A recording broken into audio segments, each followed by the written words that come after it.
What's up, guys? Jeff Cavalier, ATHLEAN-X.com. Maybe you're not building muscle right now, or you're not building it fast enough. And guys, I can relate.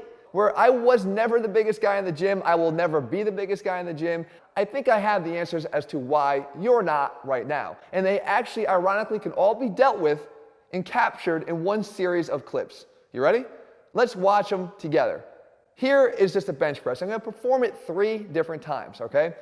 Here's the first one here, just doing a bench press. Okay, racking it, putting it back, done. The next set here, I'm doing a bench press. Okay, and I get to the end here, I rack it, and I'm done. And the third clip here, I think I'm doing a bench press. It kind of looks like a bench press. I do get it to the end of the rep here, and I rack it, and I'm done. Okay, now, again, no judgment yet. Let's move on to one more exercise, a bicep curl, one of my favorites, okay, I admit. We're doing a bicep curl here, a couple nice reps, finish it out, and I'm done. Okay, next effort here. I lift it up, a little tougher, put it back down, and I'm done. And then the last set, again, something that resembles kind of like a curl, sort of. You know, look, I've done this too. I know I have. I'm done. So now, guys, the thing that's in common about all these is effort. I mentioned the word, it's effort. Even though one becomes a complete bastardization of what the exercise was intended to be, it's all about effort. Everything that you do in terms of getting gains in the gym, because there's things that we can do outside the gym, but in the gym, we're talking about hypertrophy muscle gains here. We're not talking about strength. We're talking about just muscle hypertrophy gains in your training right now can be boiled down to effort. And that's what brings me to this video. And this is why I kind of want to have this personal talk, because a lot of people have been talking about this ad nauseum right now about what your effort is supposed to look like. There's a magic effort level, supposedly, that's going to deliver gains, and anything less than or above that is not going to. To the point where you might even be confused because you've heard it defined so many different ways that you don't even know what it means anymore. I can tell you this, there are specific ways we can make this feel easy to understand, okay? The first mistake, though, is hiding behind science. And you guys know that I'm a big advocate for science. I believe in science. I like to apply it to everything that we do. However, things like RPE, which is a method of communicating effort in training, can become something that's going to hold you back from your own gains because you're hiding behind the terminology. Rate of perceived exertion, or as I like to say, really poor excuse. Because when it's beginners that like to apply RPE to their training, they're hiding behind the fact that they don't want to go towards their max exertion levels. So they push it in RPE 6 or an RPE 7, which means they're leaving 3 in the tank or 4 in the tank. Likely you are not. Likely you can double that number, right? You're not leaving 3 in the tank, you're probably leaving 5 in the tank. If you're a beginner and you're utilizing RPE, you don't have enough experience to understand what it's supposed to feel like. You don't know what true max exertion is supposed to feel like.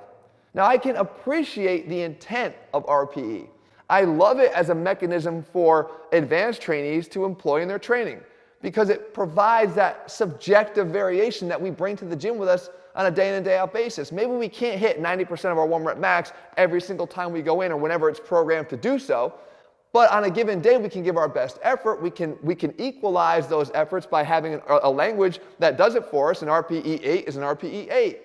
That being said, most of us aren't there in our training yet. We're not at that point where we can benefit from that. So don't hide behind the science as a way for you to hold back in your effort. Because that first clip here that you're seeing is really what we would call one of those RPE 7s. And by the way, before I even turn the page on that, there's a lot of variation in how people define RPE. Some people will say that RPE 10 is just your maximum effort grinding through a repetition. Others will say that your RPE 10 is your maximum effort to get the repetition done, but can be done however you do it to get it to the top. In other words, you can bastardize that rep like I showed you before. If this here is a 10, then this is a 9 because this is a good repetition, though it's a grinder. It's done in good form, but it's a grinder. Well, that's a 9. Well, then an 8 would be just a little bit less than that. All of them are hard. There's no instance here where the effort isn't hard. If you want to make changes, you have to challenge yourself, and it means that everything you do must be hard to some extent. Not that it gets to the point where your form breaks down, not to the point where you start to look like you're not even doing the exercise anymore, but you still have to be putting in effort. If it looks like you're whistling zippity-doo-dah, you'll be whistling zippity-doo-dah out of your assholes. You're not training hard enough. Which brings me to these other points, the things that are all encompassed in those clips that are going to help you to make sure you get this right every single time. Like, you go into the gym and every time you train, you're doing all your favorites. I talked about this before. You shouldn't be doing all of your favorites. This is not a greatest hits album that you're putting together here, guys. You should be looking for exercises that challenge you, right? It's not always about doing the favorites mean that you're good at them. Let's start doing some of the things that you're not so comfortable with and get better at those things. Which leads me to the third thing, and that is the absence of nerves. At some point, you should have nerves before you go train. See, as an athlete, when I used to compete, I was scared before I would step on the field. I was nervous. I wasn't nervous about getting ready to actually go play. I wanted to play. I couldn't wait until the whistle so I could start playing. But I was nervous. I was nervous about screwing up. I was nervous about missing a tackle, about costing our team the game. I was nervous about the outcome. What if we lost? I'm going to have to deal with that. Well, it happens here in the gym too. When you're serious about your training, you should be nervous about the lift you're about to perform. Not all the time, but in some instances. Because what that means is that you care about it, number one, care about it enough to give your best effort and actually have nerves. But secondly, you care about missing the lift. Not for the next day or two or a week like it's going to ruin you, but it should mentally, put you back a little bit where you're disappointed that you didn't get the lift that you were prepared or you thought you were physically prepared to do. So there should be nerves because it means that you care. And if they're not there, then you're not training hard enough. Which brings you to another point, that ugly face. No, not this one. No, that's always there actually, Jesse.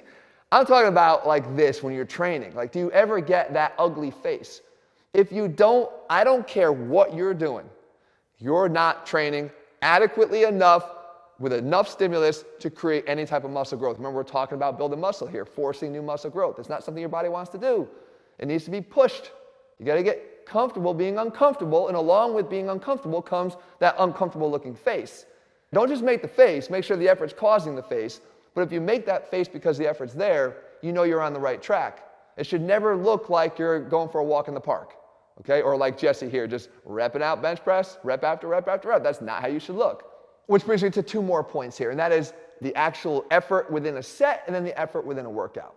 All right, the effort within a set. You should never stop when you're tired. You should stop when you're done. You see, there's a big difference between that. There's a lot of people who are not making gains that stop when they're tired, when they start to get a little bit burned, when they start to feel like, oh, this is getting tough. If you stop then, I promise you, you're not going to see any worthwhile results for the time that you're spending in the gym. Because I'm not even going to say the effort you're putting forth, because you're not. But the time that you're spending in the gym becomes wasteful. You could be doing so many other things. You could be spending time with your family, doing something, picking up a hobby and becoming productive at something. Maybe you'll find a cure for cancer. But you'll be doing something much more productive than what you're doing in the gym. Because if you're just stopping when you're tired, it's not an adequate stimulus. Again, getting comfortable with being uncomfortable. That's key. So we want to make sure that we're pushing ourselves to the point where we're getting the work done, and only at that point are we stopping, not when we're just starting to feel fatigued. Which brings me to the last point here, and it's when you're wrapping up your workout, right, and it's all said and done. If you leave feeling refreshed rather than accomplished, you've done it wrong. I have never left the gym with the intent to try to build muscle in that workout feeling refreshed. Not a single time. I leave there feeling that I've given my best effort, and I feel like I've accomplished something, but I feel drained. Now, not so drained that the next time I come back, I can't perform, then you would be doing too much. You still need to be able to come back for that next workout because you got to realize that this is a big picture. No matter what you do in today's workout, it still relates to tomorrow's workout and yesterday's workout. And how that big plan fits together and the pieces fit together in succession, it all matters. So if what I did today compromises my ability to come back tomorrow and do anything worth a damn, then I did too much. But that's not what I often find. I find people leave feeling refreshed. That's exercise. Exercise makes us feel refreshed. Training doesn't. Training makes us feel like we've worn our ass out, and it should. So what I'm saying here, guys, you can boil it down to one thing. And here's the last point I'm going to leave you with. I always say this. When you have taken from your body what it wasn't willing to give you in a workout, then you've likely trained hard enough. It's as simple as that. If you go in and you just take out of that workout whatever your body was willing to give you for that day, I don't feel like doing much, that's it, I'm done, then you've likely not done enough. You need to take what your body was unwilling to give you that day, and when you've done that, you've made an impact, a positive impact on change in your ability to start growing muscle. And only when you do that and get comfortable with those steps here, guys, will you start to see growth. And if you do, I promise you, you will see growth. I promise you. So guys, I hope you found this video helpful. Again, if nothing else, truthful. But that's what you can expect here, guys. I will tell you exactly what you need to do. You just need to work on it. Make sure you click subscribe, turn your notifications so you never miss a new video when we put one out. All right, guys, see you soon.